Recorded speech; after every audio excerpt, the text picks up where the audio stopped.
제가 재수를 결심하게 된 이유는 애초에 제가 대학을 보던 눈도 높았었고 고등학교 모의고사 내내 받아본 적이 없는 수학 점수를 받았었어요.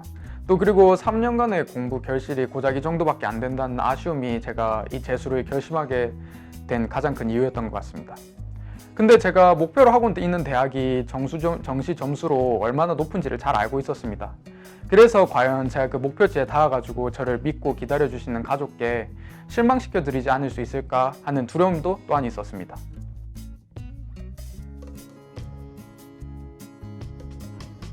제가 이맘때 수능을 망치고 나서 인터넷으로 여러저러 학원을 찾아봤었는데요. 제가 이렇게 재수를 결심하고 찾아보던 중에 고등학교 선배가 추천을 해주셔서 강남 하이퍼 기숙학원을 선택하게 되었습니다. 저는 스마트폰이나 컴퓨터 게임과 같은 외적 요인에 크게 흔들린다는 것을 잘 알고 있었습니다. 그래서 저는 선배가 강남 하이퍼 기숙학원의 장점으로 꼽은 타이트한 생활 관리에 제가 끌리게 되었고 결국은 강남 하이퍼 기숙학원에 제 재수를 맡기게 되었습니다. 학원 분위기는 정말 공부를 안 할 수 없는 분위기였는데요. 학원에서는 학습 전략 선생님과 주간 선생님, 또 사간 선생님께서 타이트하게 생활을 잡아주신 덕분에 낮에는 공부만, 밤에는 오직 잠만 잘 수 있었고 덕분에 공부에 최적화된 생활 패턴과 최고의 컨디션을 유지할 수 있었습니다. 이를 바탕으로 학원 수업을 충실히 제 것으로 만들 수 있었고 자습 시간을 최대화시킬 수 있었습니다.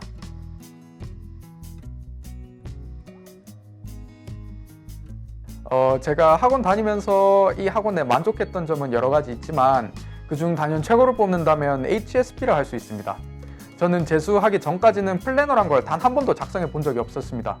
그래서 현역 고등학교 시절에는 실제로 제가 공부를 한 양이 얼마나 되는지 알지 못했고 또 공부를 한 다음에 그 다음에 무엇을 이어서 공부해야 할지 잘 몰랐습니다.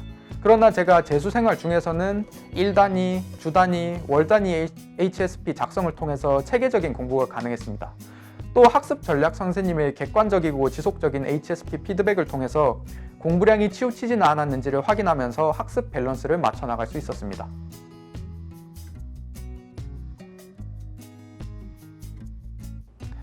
재수 생활을 하면서 아무래도 가장 크게 달라진 것은 마음가짐 아닐까 싶습니다. 사실 현역 고등학교 생활 동안 간절하지 않았던 것은 아닙니다. 물론 원하는 대학, 남들이 최고라고 하는 대학 가고 싶었습니다. 그러나 수능을 심폐하고 강남 하이퍼 기숙학원에 와서 공부하고 나중에 부모님과 전화하면서 정말 많은 점을 느낄 수 있었습니다.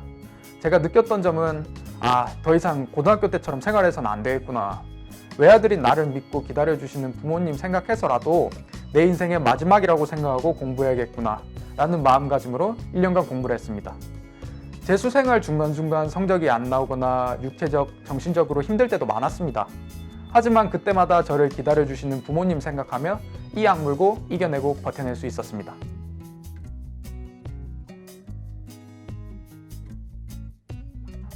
상위권 학생이시라면 재수 초창기에 자신의 현 실력 파악이 필수라고 생각합니다. 쓸데없이 잘하는 부분에 시간을 지나치게 투자하는 일이 발생하지 않도록 또 어느 과목이 약하고 어느 과목이 강한지는 물론 잘하는 과목 안에서의 약점은 무엇이고 약점 과목에서 유독 힘든 부분이 무엇인가를 빨리 파악하는 것이 중요합니다. 저는 이를 해결하기 위해서 정리 노트를 애용했습니다. 국어, 수학, 탐구 과목 모두에서 저만의 정리 노트를 만들었었는데 쭉 정리를 해 나가는 과정에서 조금이라도 헷갈리거나 잘 모르겠는 부분이 생기면 그때그때 바로 참고서를 보고 정리하거나 질문 당직을 이용하여 메꿔 나감으로써 해결할 수 있도록 하였습니다. 저 같은 경우 자습 시간은 짜투리 시간을 어떻게 활용하는 것이 재수의 승패를 좌우할 정도로 중요하다고 생각합니다. 저는 식사 시간을 주로 이용하려고 최선을 다했는데 일찍이 식사를 하고 와서 공부를 할 경우 반에 놀 친구들이 많아서 공부하기 어려운 것이 사실입니다. 그래서 저는 점심시간, 저녁시간에 방송 직후 밥을 바로 먹기보다는 방송이 모두 끝날 때까지 반에서 공부를 하고 나중에 늦게 밥을 먹으며 그 전까지 시간을 자습시간으로 확보를 했습니다. 또한 종례 후 숙소로 바로 올라가기보다는 반에 남아 하루 공부한 내용을 돌이켜보고 다 끝내지 못한 공부가 있으면 그것을 최대한 마무리하고 올라가서 쉬려고 노력했습니다. 이러한 노력을 통해 하루에 1시간 반에서 2시간가량 아낄 수 있었습니다.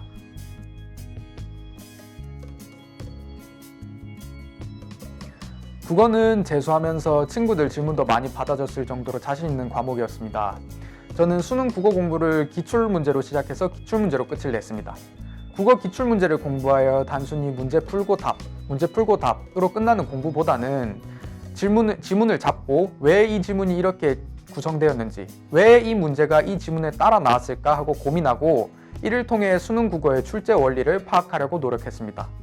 또한 수능을 분석해 나감에 있어 저만의 세계에 빠지지 않도록 국어 지문과 문제를 정리한 후에 모의고사 해설지나 학원 국어 질문 당직을 통해 너무 지나친 해석은 아닌지, 아니면 내가 놓친 부분이 없진 않는지를 체크해 나갔습니다. 이를 통해 점점 수능 국어에 다가감으로써 문제 난이도에 따라 점수가 좌우되지 않고 안정적인 점수를 받을 수 있는 저만의 국어 틀을 만들 수 있었습니다.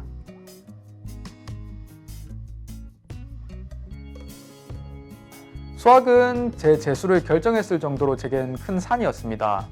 저는 수학 기초가 부족한 학생이었기 때문에 학원 입소 후에 제일 먼저 수학 개념서를 2회독하였습니다. 그러나 개념서는 문제를 하나하나 푼다기보다는 개념을 짚으며 내가 잘 모르는 부분을 채워나간다는 식으로 공부를 했습니다. 이렇게 먼저 기초를 쌓은 후에 다음 작업으로 수능 기출 문제 분석을 하였습니다. 수능 수학도 한 문제를 잡고 내가 이 문제를 풀면서 무슨 생각을 했었지? 어떤 개념을 사용했지? 어떤 상황에 어떤 공식을 사용해야 하는 거지? 와 같은 것을 깨달으려고 최선을 다했습니다. 또한 문제를 풀면서 모르는 부분이 생기면 학원 선생님들의 질문 당직을 이용했습니다. 문제를 정리하다 보면 대체 이 부분에서 왜 내가 생각한 것과는 다른 방식으로 풀었는지, 혹은 답지와 다른 방식으로 푼 내 풀이가 혹시 틀린 것은 아닌지를 확인받으면서 점차 수능 수학 유형에 눈을 뜨고 어떤 상황에 어떤 공식을 사용해야 한다는 것에 익숙해지려고 노력했습니다. 재수 후반부로 가면서 저는 역대 틀렸던 문제, 어려웠던 21번, 30번 문제를 노트 한 권에 정리하여 수능 때까지 풀고 또 풀었습니다. 같은 문제를 풀더라도 문제를 기억하기보다는 어떤 상황에서 어떠한 처리를 해 주어야 하는가에 익숙해지려고 최선을 다했습니다.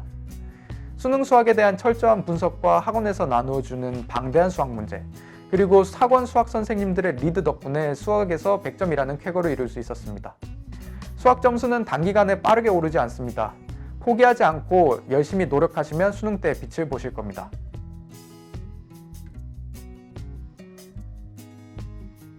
탐구는 아무래도 제 선택 과목인 생활과 윤리, 사회문화의 특성상 연계교재, 기출분석에 많은 시간을 투자했습니다.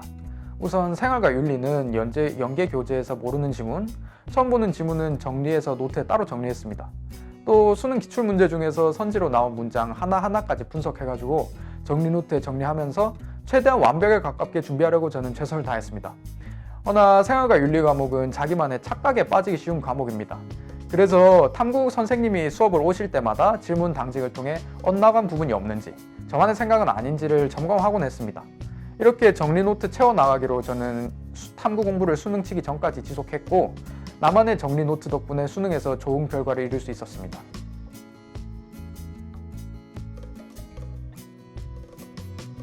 사회문화 같은 경우는 아무래도 다른 과목에 비해 이론이 적지만 그만큼 선지 장난과 도표 문제가 어려운 과목입니다. 그래서 이론을 노트로 정리하고 나서 감을 잃지 않도록 꾸준히 기출문제를 풀었습니다. 탐구 과목의 경우 되도록이면 사설 모의고사를 풀지 않으려고 제가 노력을 다했는데요. 왜냐하면 질 좋은 문제는 역대 수능 평가원 기출 모의고사로도 충분하다고 생각했고, 또 실제로 문제를 분석하고 푸는 데 있어서 추가적으로 문제가 필요하다고 그닥 느끼지 못했습니다. 오히려 철저한 수능 분석과 문제 풀이가 제 수능 고득점으로 나아갈 수 있는 방법이라고 저는 생각됩니다.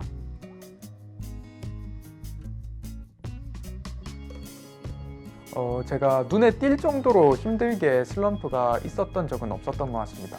그래도 중간중간 작은 슬럼프들이 없진 않았는데, 그래도 가장 힘들었던 때를 손꼽아 보자면 아무래도 항상 뒷목을 잡게 했던 사설 모의고사 수학 점수였습니다. 정말 열심히 공부했는데 왜 점수는 오르지 않을까? 대체 뭐가 부족한 걸까? 항상 저에게 자문도 해보았지만 뾰족한 대답은 딱히 떠오르지 않았습니다. 그때마다 저는 학원 수학 선생님께 매달렸습니다. 어떻게 대체 공부해야 점수가 오르는지, 어떻게 해야 실수는 줄이길 수 있는지, 제가 틀리지 말아야 할 부분을 틀린 건 아닌지와 같은 부분들을 항상 선생님을 붙잡고 여쭤보면서 제가 부족한 점을 채울 수 있었고, 또 선생님의 따뜻한 위로를 받으면서 정신적 힐링도 함께 할 수 있었습니다.